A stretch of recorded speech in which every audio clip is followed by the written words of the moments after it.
Hey guys, it's Liz from albiebaking.com, and today we're making mini gingerbread houses.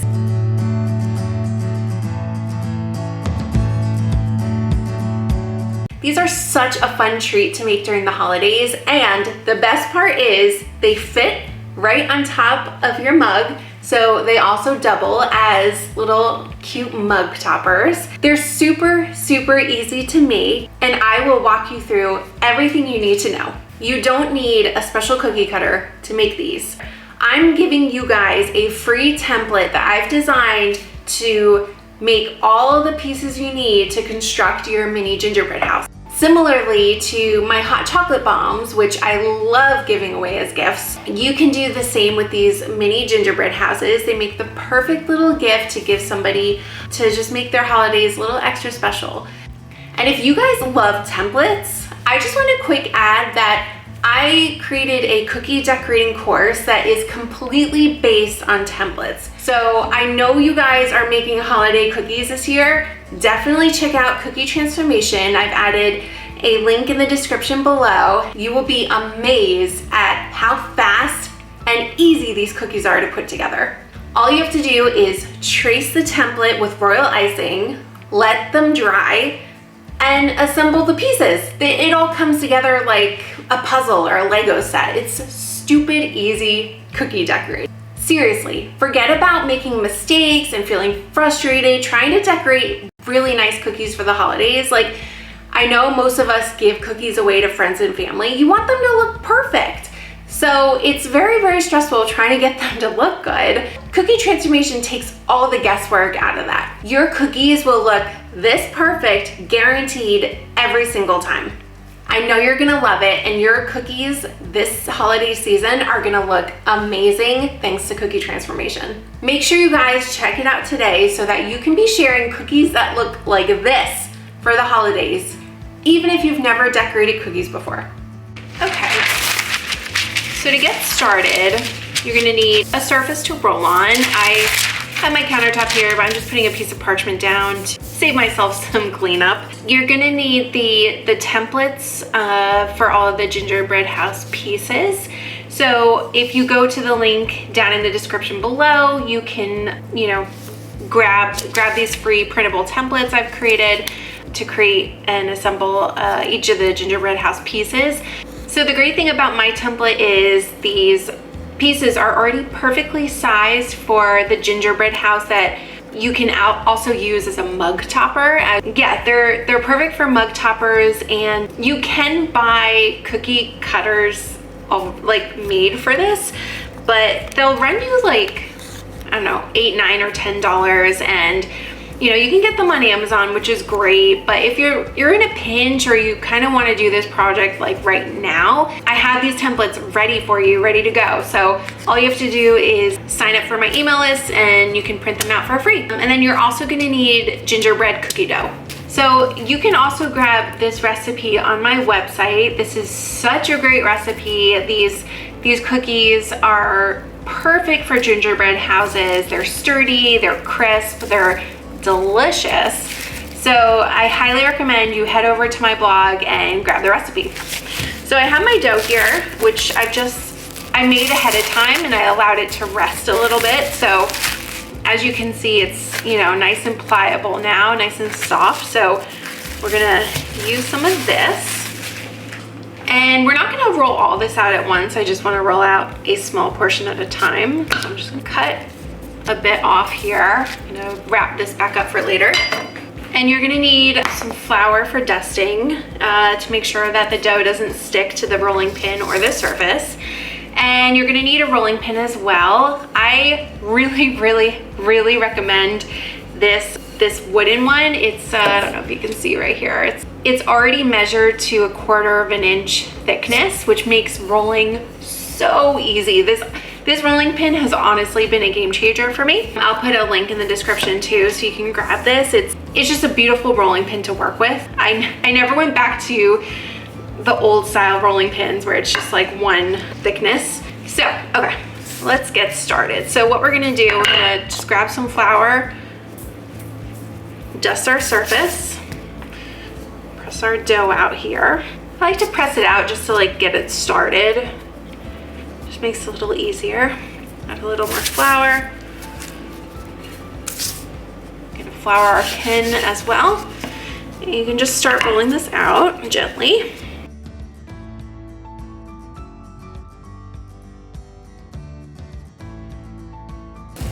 And what's great is it's done. Like, I know that the whole area of the dough is perfectly 1/4 of an inch thick, which is great.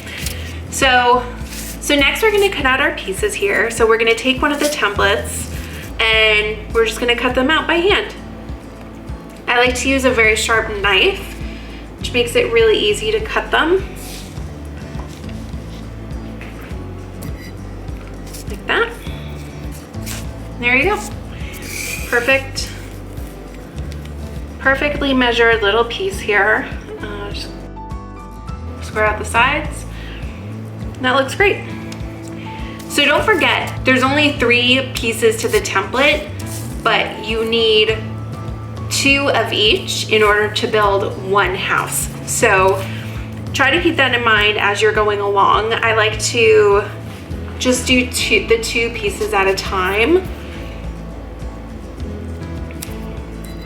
So I don't forget or end up like a piece short or anything like that. So we have our 2 pieces here. So I'm gonna move on to another side. Just use the larger roof piece. And once you get going, it kind of goes pretty quick. I know a little more labor intensive to do it this way, but like I said, I mean, if you want to save yourself a few extra bucks, if you're only going to do this once a year, you know, it's not really worth getting that cookie cutter if you're only going to use it once. If you're planning on making a bunch of these, like if you want to make like 20 or 30 of them, I definitely invest in the cookie cutter, and I'll leave a link for that below as well, because this, you know, isn't the most efficient way, but it is, you know, good in a pinch. Like it's great to do, and fun for kids too. It's like, you know, you can help them cut out the pieces and they can help assemble them. It's a good little like weekend activity during the holidays. And to get the door, this is why I like to use a really sharp knife. To get the door, you kind of just want to be careful and just get in there just a little bit. You don't want to overcut in any area.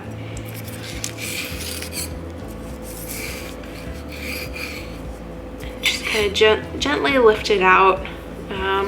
If there's any like extra dough, I just kind of tap that in with the edge of the knife to like square it off. See, look how perfect that, oops.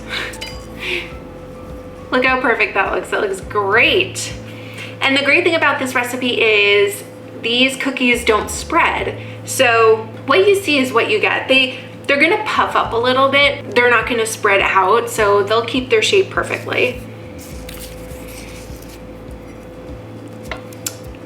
Oops, and try to not move the template as you're cutting. It's kind of hard with the paper, but we do our best.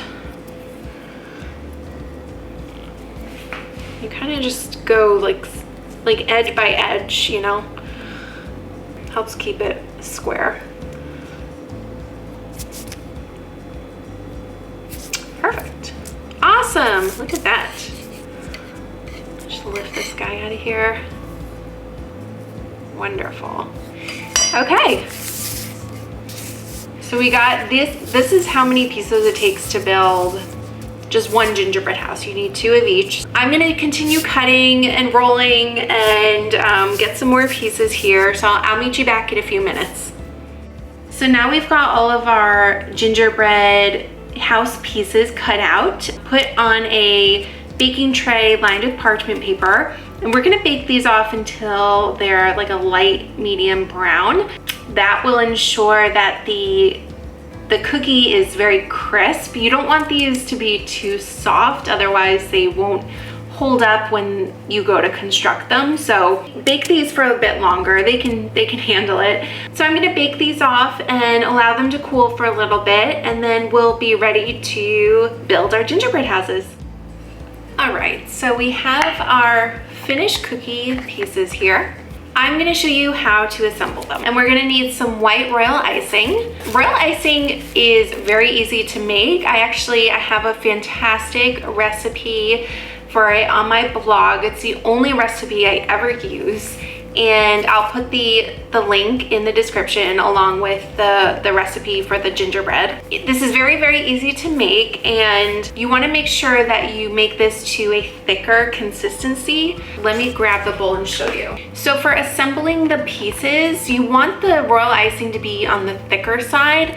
So this is the consistency I've made. As you can see, it's thick, but it also kind of holds like a softer peak. Like if you shake it a little bit, it kind of settles out. If it's too thick, the icing won't stick very well to the cookie, so it kind of has to have like a softness to it, which as you can see here, it's like a very thick, soft peak is what you're looking for. It kind of bends and moves a little bit. So that's what you want. It's sticky, but thick.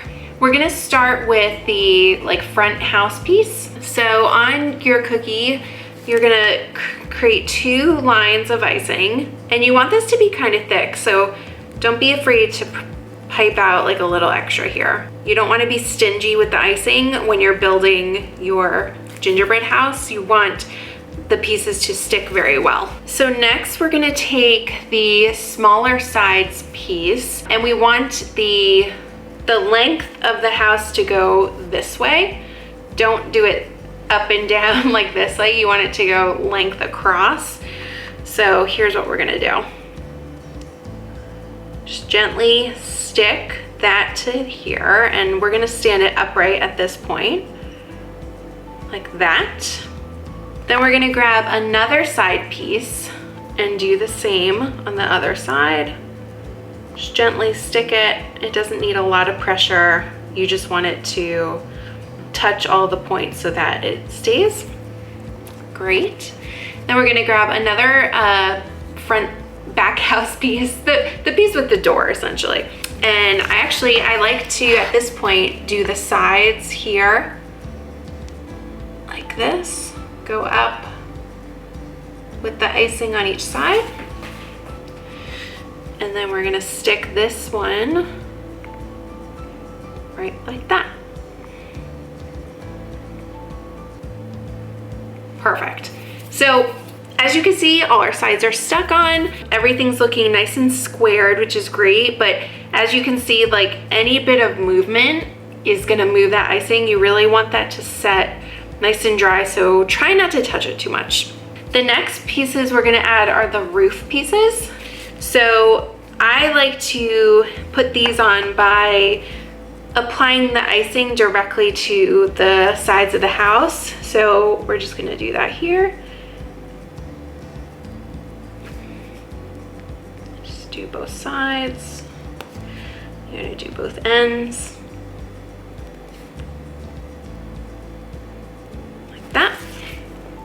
Okay, so you're gonna take the one roof piece, and again, going lengthwise this way, you're just gonna gently tap that on. I like to just hold it for a second just to make sure it's stuck all the way. Okay, and it's looking pretty good. As you start assembling, you might notice that some of the sides kind of get a little out of whack, so you're just gonna kind of tap them back in place if you need to. Let's take another roof piece. So before we stick this right on, I wanna make sure we can get a seam of icing in the middle as well. It definitely helps these 2 pieces stick together. So I'm just gonna add some icing here like that. And again, be generous with the icing because you want it to hold on very good. So last piece goes right here. Yeah, it's kind of tricky with the roof pieces because you want it to stick on to like the sides of the house here. But I also like to add this icing so they stick to each other a little bit. And you just kind of want to, again, like gently, if anything kind of moves, just kind of gently tap it back in place so it straightens back out. I know it's a little hard to see on the camera right now, but there's kind of like a gap here. I'm just gonna like stick my piping bag in there and add some icing. and add some more icing on the top just to really ensure that we have a good, strong seam. Now, one other tip, if you kind of want to clean this up a little, like I know it kind of looks like a lot of frosting, you can take a knife and like just kind of smooth out the seam like that if you want to. I personally don't mind the look of a heavy seam. I think you can like always add more icing to the top to kind of decorate that part, but you can kind of like clean up the sides if you want to, if it gets a little too out of hand. So yeah, so now that this is assembled, again, I know it's like a little hard to see. I just want to show you the front real quick. Now that it's assembled, we want this to dry as much as possible. Avoid touching it at all costs. You just want the icing to dry so that everything sticks together very well, which will take about, I would wait a couple hours, honestly. The icing is thicker, so it should dry pretty quickly. You just want to make sure this is really held on tight so that when you go to pick it up, none of the pieces fall apart. You don't want that. So I'm gonna continue assembling these and I'll meet you back here in a minute. And to decorate your mini gingerbread houses, you're gonna need your royal icing again, and you're also gonna wanna gather some fun decorating ingredients to use. So here I have just an assortment of things. I have gold nonpareil sprinkles. I have these little red, green, and white confetti sprinkles. I have just this like general like holiday mix. It's got some snowflake sprinkles in there. I have mini dehydrated marshmallows. These are fun. Mini M&Ms, red and green for the holidays. And then these tiny chocolate chips with white nonpareils. I think they're called Snow Caps, you know, is the brand. You can get whatever kind of decorating, you know, assortment you want, anything to decorate with. The one thing to keep in mind is, because your gingerbread house is so small and cute, you're gonna wanna make sure you don't use anything too big that will, you know, overwhelm the look of the gingerbread house. That's why, like, here I've chosen just all decorating materials to be very, very small to just complement the size of your gingerbread house. So I have our bag of white royal icing here. It's the same consistency we've used to glue the pieces together. And what I like to do is I kind of like to decorate like the front of the house with like icing, you know, draw like a little window or something like that. Turns out really cute, but you know, let your imagination run wild. And you don't even have to use white royal icing. If you want to go back and color the royal icing a different color when you go to decorate the gingerbread house, you will be handling it a little bit. So it really, really helps to ensure that the icing that we use to glue the pieces together doesn't have to be fully dry, but pretty dry if you can, just because you are gonna wanna pick it up and bring it close and handle it a little bit. So it does help to ensure that the sides are glued together and the icing's kind of dry for that. So just something to keep in mind.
And if you want to go the extra mile and make your mug really special, here's a really fun idea.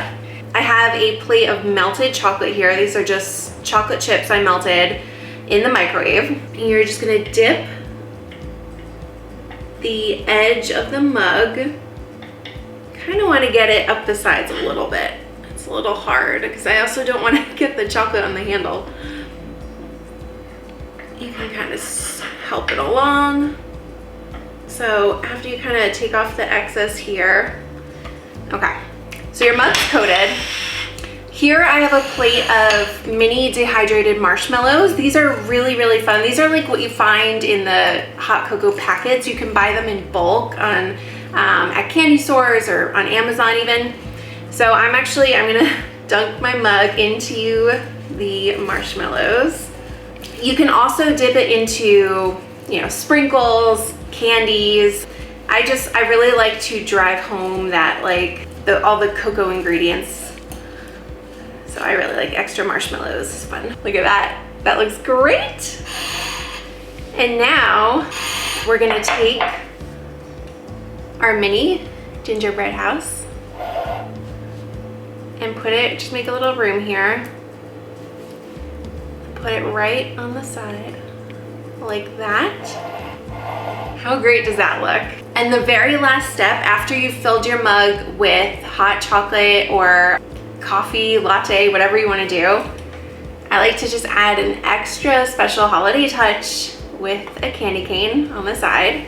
And this makes such a special treat to have on a cold night during Christmas time. You have your cocoa in there, you have a little extra pizzazz on the edge of the cup, and then best part of all, you have your little gingerbread cookie to snack on.